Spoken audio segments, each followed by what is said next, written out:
Azbek aka mevali daraxtlarda shira, trips, qolqon dori. Mana shu zararkunandalarga qarshi bitta ta'sir qiladigan dori bormi? 3-4 ta emas, bitta sepillikda yo'q bo'lib ketsin. Albatta, eng yaxshi mahsulotlarimizdan hisoblangan Dalate va Dalate Plus 10% bo'ladi. Ushbu mahsulotimiz 10 litr suvga 10 gram miqdorda sepasiz. Ushbu zararkunandalardan qutulasiz.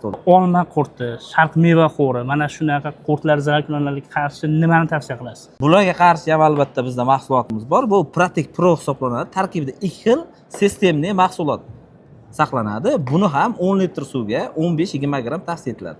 Endi qarang, men hosilimni yiriklashtirmoqchiman, zo'r bo'lishini xohlayman. Shoxlari zo'r o'sishini istayman. Bugun nima tavsiya qilasiz? Bularga hozirgi kunda yangilangan Ifo 132 mahsulotimiz bor. Bunga barqarorlashtirgich qo'shganmiz. Tarkibidagi 3 xil azot saqlaydi. Ammoniy azot, nitrat azot, karbamid azot. Universalniy mahsulot hisoblanadi, azotli o'g'itlar ichida. Videoni yo'qotib qo'ymaslik uchun saqlab qo'ying, chunki biz sizlarga zararkunandalarga qarshi ximikatni ko'rsatdik. Sharq meva xo'ri olma qurtiga qarshi ximikatni ko'rsatdik. Eng asosiysi ozuqa bo'ladigan o'simliklarni o'stiradigan o'g'it haqida ham ko'rsatdik. O'shaning uchun videoni yo'qotib qo'ymaslik uchun saqlab qo'ying. Siz bu preparatlarni va mineral o'g'itlarni ifodadan topishingiz mumkin. Ifodani qo'l markazidan yozib qo'yaman. Ularda bepul agronom maslahati ham bor.